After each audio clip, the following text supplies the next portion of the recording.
ছোট বাচ্চাদের সবকিছুই কেন জানি অনেক ভালো লাগে। তো আসসালামু আলাইকুম এভরিওয়ান, তোমরা সবাই কেমন আছো? আশা করি যে যেখানে আছো সবাই আলহামদুলিল্লাহ অনেক ভালো আছো। তো সেদিন বিকেলবেলা আমি আর সাফন রওনা দিলাম মঠবাড়িয়া বাজারের উদ্দেশ্যে। আমাদের কিছু কাজ আছে, তার জন্য দুপুরে রোদ থাকতে থাকতে আমি আর সাফন রওনা দিছি, কারণ এখন তো শীতকাল। টোতে উঠলে তো আবার ঠান্ডা বাতাস লাগে, আমার ছেলেটার আবার ঠান্ডা লাগতে পারে, এর জন্য তাড়াতাড়ি করে রওনা দিছি আমরা। আমার ছোট বোন আবার আমাদের সাথে রাস্তায় এসে গাড়িতে উঠিয়ে দেওয়ার জন্য। রাস্তায় আসার পরে অনেকক্ষণ ধরে আমি আর আমার বোন দাঁড়াইয়াছিলাম গাড়ির জন্য। তারপরে দেখি যে একটা অটো আইছে। অটো আসার পরে আমি আর সাফওয়ান গাড়িতে উঠে পড়লাম। আমার ছোট বোনরে বলছিলাম যে আমাদের সাথে চল। ও আমাদের সাথে যাইতে চাইছিল, কিন্তু ওর কালকের ইংলিশ পরীক্ষা অনেক নাকি পড়ালেখা আছে, এর জন্য ও আজকে আমাদের সাথে যায় না। গাড়িতে আমরা দুইজনে খুব আরাম করে গেছিলাম, কারণ গাড়িতে আমি, সাফওয়ান আর ড্রাইভার ছাড়া আর কোনো মানুষই ছিল না। খুব আরাম করে বসে গেছি আমরা। তারপরে আমি আমাদের এই সুন্দর গ্রামের প্রকৃতি দেখতে দেখতে আমাদের গন্তব্যের দিকে এগিয়ে যাইতেছি। আমার এই জন্মের স্থান,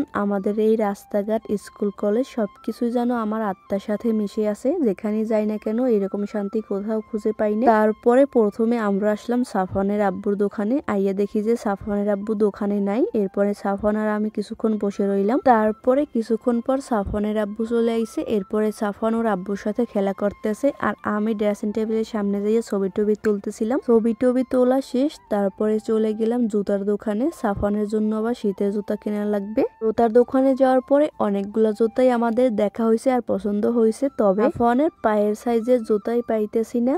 তারপরে অনেক খোঁজাখুঁজির পরে এই খয়েরি কালারের জুতা জোড়া পাইছি, একদম ঠিকঠাক লাগে পায়ে। সাফওয়ানের আব্বু আবার জুতা পরাইতে পারে না, তারপরে আমি বললাম যে আমার কাছে দেন, আমি পরাইয়ে দিই। সাফওয়ান নতুন জুতা পাইয়ে তো মহা খুশি, ও জুতা পায়ে দিয়ে হাঁটতে আছে দোকানে দোকানে। ছোট বাচ্চাদের সবকিছু কেন জানি অনেক ভালো লাগে। জুতা কেনার পরে আমরা যখন দোকান দিয়ে বের হয়েছি, এরপরে দেখি যে একবার সিরামিকের সুন্দর সুন্দর মগ বেচতেছে। এই জায়গার দুইটা মগ আমার কাছে অনেক ভালো লাগছে। তারপরে এখান দিয়ে দুইটা মগ কিনছি সাফওয়ানের জন্য। এখান দিয়ে আরো কিছু কিনতে চাইছিলাম, কিন্তু লোকটা আমাদের কাছে অনেক দাম চাইতেছে, তারপরে এখান দিয়ে আর কিছু কিনি নাই।